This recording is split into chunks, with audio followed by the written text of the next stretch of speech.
آج میں کھلم کھلا یہ اعلان کر رہا ہوں کہ یہ آج جو سنیت پیش کی جا رہی ہے، یہ آج جو خوارج اور نواصب جو سنیت پیش کر رہے ہیں، اگر اس کا نام سنیت ہے تو پھر میں اسی سنیت سے توبہ کرتا ہوں۔ اگر نعوذ باللہ مولا علی کو یہ کہنا کہ نعوذ باللہ جب قرآن کی آیت نازل ہوئی لا تقربوا الصلاۃ وانتم سکارا، تو مولا علی نعوذ باللہ استغفر اللہ وہ نشے کی حالت میں تھے، اگر اس کا نام سنیت ہے تو میں اسی سنیت سے 1000 بار توبہ کرتا ہوں۔ اگر جناب فاطمہ الزہرا سلام اللہ علیہا جو نبی کے جگر کا ٹکڑا ہیں، اگر ان کو خطا کار کہنا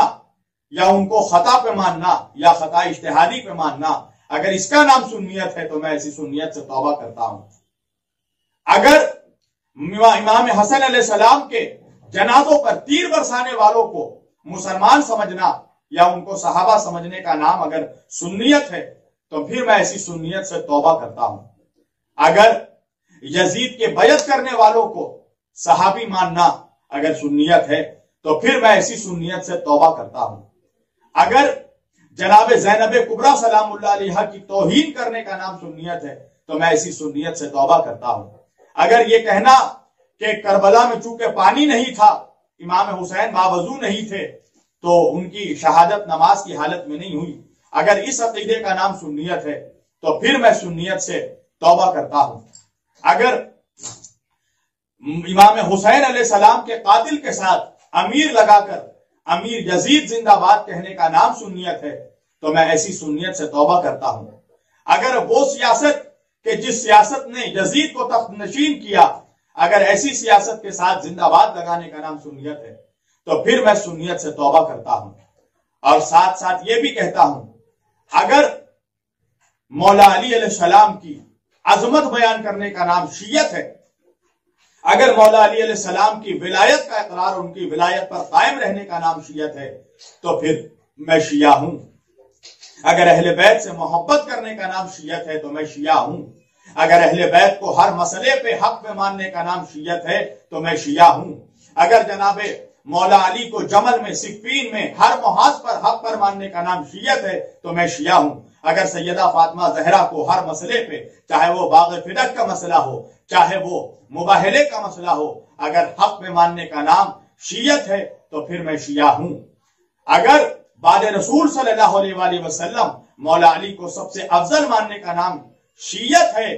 تو میں اعلان کر رہا ہوں کہ میں شیعہ ہوں، اور فقط میں نہیں شیعہ ہوں۔ اگر بعد رسول مولا علی کو افضل ماننے کا نام شیعہ ہونا ہے، شیعت ہے، تو سنو اکیلا میں شیعہ نہیں ہوں، حضرت عمار یاسر رضی اللہ تعالیٰ عنہ صحابی رسول یہ بھی شیعہ ہیں۔ پھر اگر مولا علی کو افضل ماننے کا نام شیعت ہے تو حضرت ابو ذر غفاری رضی اللہ تعالیٰ عنہ بھی شیعہ ہیں، حضرت سلمان فارسی رضی اللہ تعالیٰ عنہ بھی شیعہ ہیں، حضرت جابر ابن عبداللہ انصاری رضی اللہ تعالیٰ عنہ بھی شیعہ ہیں، حضرت ابی ابن کعب رضی اللہ تعالیٰ عنہ بھی شیعہ ہیں، حضرت حذیفہ بن یمان رضی اللہ تعالیٰ عنہ بھی شیعہ ہیں، حضرت بریدہ رضی اللہ تعالیٰ عنہ بھی شیعہ ہیں، حضرت ابو ایوب انصاری رضی اللہ تعالیٰ عنہ بھی شیعہ ہیں، حضرت سہیل ابن حنیف رضی اللہ تعالیٰ عنہ بھی شیعہ ہیں، حضرت عثمان ابن حنفیہ رضی اللہ تعالیٰ عنہ بھی شیعہ ہیں، حضرت ابو الحیثم رضی اللہ تعالیٰ عنہ بھی شیعہ ہیں، حضرت حذیفہ بن ثابت رضی اللہ تعالیٰ عنہ بھی شیعہ ہیں، حضرت ابو طفیل عامر بن واصلہ رضی اللہ تعالیٰ عنہ بھی شیعہ ہیں، حضرت عباس ابن عبد المطلب رضی اللہ تعالیٰ عنہ بھی شیعہ ہیں، اور حضرت عبداللہ ابن عباس رضی اللہ تعالیٰ عنہ بھی شیعہ ہیں، اور سارے کے سارے ہاشمی امام حسن علیہ السلام بھی شیعہ ہیں، امام زین العابدین علیہ السلام بھی شیعہ ہیں، اور خود بنی امیہ کے دو سلطان حضرت خالد ابن سعید ابن عاص بھی شیعہ ہیں، اور حضرت عمر ابن عبدالعزیز رضی اللہ تعالیٰ عنہ بھی شیعہ ہیں۔ اس لیے کہ یہ سب مولا علی علیہ السلام کو بعد رسول افضل مانتے تھے، افضل کہتے تھے، افضل جانتے تھے۔ اٹھا کر پڑھیے حضرت امام ابو حنیفہ کی سوانح حضرت ابو زہرہ مصری نے تمام صحابہ کے، تابعین کے اور وہ تمام محدثین کے نام نقل کیے ہیں کہ جو مولا علی علیہ السلام کو افضل مانتے تھے۔ اگر اس کا نام شیعت ہے، اگر اہل بیت علیہ السلام کی اطاعت اور اتباع کرنے کا نام شیعت ہے، رافضیت ہے، اگر مولا علی علیہ السلام کی ولایت کو ماننے کا نام علی ولی اللہ کا دل میں عقیدہ رکھنے کا نام اگر شیعت ہے، رافضیت ہے، تو میں شیعہ ہوں، میں رافضی ہوں۔ اور اگر اہل بیت کی نمک حرامی کا نام سنیت ہے تو، اور اہل بیت کی گستاخی کا نام سنیت ہے تو پھر ایسی سنیت سے میں توبہ کرتا ہوں۔ جب بھی کوئی ذکر اہل بیت کرتا ہے یا مولا علی کے فضائل بیان کرتا ہے تو اکثر ان سے سوال کیا جاتا ہے کہ آپ کسی اور کے فضائل کیوں نہیں پڑھتے، یا پھر ان کے اوپر کہیں نہ کہیں سے صحابہ کی گستاخی کی تہمت لگا دی جاتی ہے۔ یہ تہمت ناصبیوں اور خوارج کی طرف سے اکابرین علماء پر لگتے چلے آئے ہیں، یہاں تک کہ امام نسائی کو شہید کر دیا گیا، اور کچھ عرصے سے میں دیکھ رہا ہوں کہ کچھ ناصبی خوارج کا جو ایک ٹولہ ہے وہ اس بات پہ سرگرم ہے کہ وہ یہ دکھائے کہ میں گستاخ صحابہ ہوں، حالانکہ نہ ان کے پاس کوئی ثبوت ہے اور نہ وہ کہیں سے یہ ثابت کر سکتے ہیں۔ نہ میری کوئی بھی ویڈیو آپ اٹھا کر دیکھ لیں 5 سال 10 سال پرانی کہ جس میں نے صحابہ کرام رضوان اللہ تعالی اجمعین کی گستاخی تو درکنار، میں نے صحابہ کرام کے شان میں ہلکے جملے بھی نہیں استعمال کیے، مگر ایک حقیقت کا بیان بھی بہت ضروری ہے کہ میں یہ کہتا ہوں کہ صحابہ کو برا کہنا حرام ہے، اور ساتھ ساتھ یہ بھی کہتا ہوں کہ برے کو صحابہ کہنا بھی حرام ہے۔ آپ جسے کہیں ہم ان سب کو صحابی مان لیں، یہ ممکن نہیں ہے، اس لیے کہ علماء اہل سنت کی کتابیں بھری پڑی ہیں، اور امت کو یہ بتایا نہیں جاتا ہے آج کل کہ صحابی کس کو کہتے ہیں اور طلقاء کس کو کہتے ہیں اور مؤلفۃ القلوب کس کو کہتے ہیں۔ میری آج کی 1 منٹ کی بحث ہے طلقاء پر۔ مؤلفۃ القلوب وہ لوگ کہ جنہیں فتح مکہ کے وقت اللہ کے رسول نے مال تقسیم کیے تھے، اور اس کا مقصد یہ تھا کہ ان کے دل جو ہیں وہ ذرا نرم ہو۔ طلقاء کس کو کہتے ہیں یہ آپ سماعت کریں۔ یہ میرے ہاتھ میں بابا خلیل احمد چشتی کی کتاب ہے، فرماتے ہیں پیج نمبر 211 میں کہ علامہ کرمانی صحیح بخاری کے باب غزوۃ الفتح میں حاشیے کے اوپر فرماتے ہیں کہ طلقاء سے مراد وہ افراد ہیں جنہیں سرکار نے فتح مکہ کے دن آزاد فرما دیا تھا، اور خطاب کر کے یہ فرمایا تھا میں تم سے وہی کہتا ہوں جو حضرت یوسف علیہ السلام نے کہا تھا، آج کے دن تمہاری کوئی گرفت نہیں ہے، چلے جاؤ۔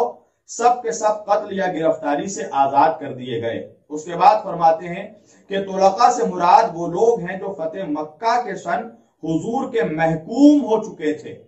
اور حضور نے ان کو گرفتار نہیں کیا تھا۔ اور اس کے بعد ان طلقاء کے نام بھی یہاں موجود ہیں، امام قسطلانی کے حوالے سے بھی اور امام علامہ فخر الدین کریمی کے حوالے سے بھی طلقاء کے نام موجود ہیں۔ ہم تمام صحابہ کے جوتوں کی خاک کو اپنے آنکھوں کا سرما سمجھتے ہیں، مگر ہم انہیں صحابی نہیں سمجھتے کہ جنہوں نے مولا علی علیہ السلام کو ممبروں سے گالیاں دیں اور جنہوں نے ممبر سے مولا علی علیہ السلام کو گالیاں دلوائیں۔ ہم انہیں صحابی نہیں سمجھتے ہیں کہ جنہوں نے حضرت عمار یاسر کو رضی اللہ تعالیٰ عنہ کو قتل کیا۔ ہم ان کو صحابی نہیں سمجھتے ہیں جنہوں نے حضرت حجر ابن عدی رضی اللہ تعالیٰ عنہ کو قتل کیا۔ ہم انہیں صحابی نہیں سمجھتے ہیں کہ جنہوں نے حضرت محمد ابن ابو بکر کو گدھے کے کھال میں لپٹوا کر ان کو جلا دیا۔ ہم انہیں صحابی نہیں سمجھتے ہیں کہ جنہوں نے یمن میں حضرت عبداللہ ابن عباس رضی اللہ تعالیٰ عنہ کے 2 بیٹوں کو شہید کر دیا۔ ہم نہ صحابہ کو برا کہتے ہیں اور نہ برے کو ہم صحابی سمجھتے ہیں، مگر اس کے یہ تمام باتوں کے باوجود آج تک میں نے کبھی ان اختلافی مسائل پر بھی میں نے کبھی اپنے لب نہیں کھولے،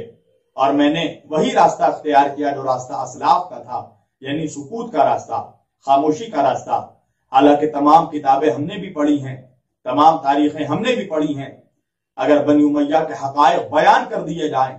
تو یہ ناصبی خارجی یہ اپنا منہ چھپاتے ہوئے پھریں گے کہ یہ آخر کس کا ڈیفنس کرتے ہیں۔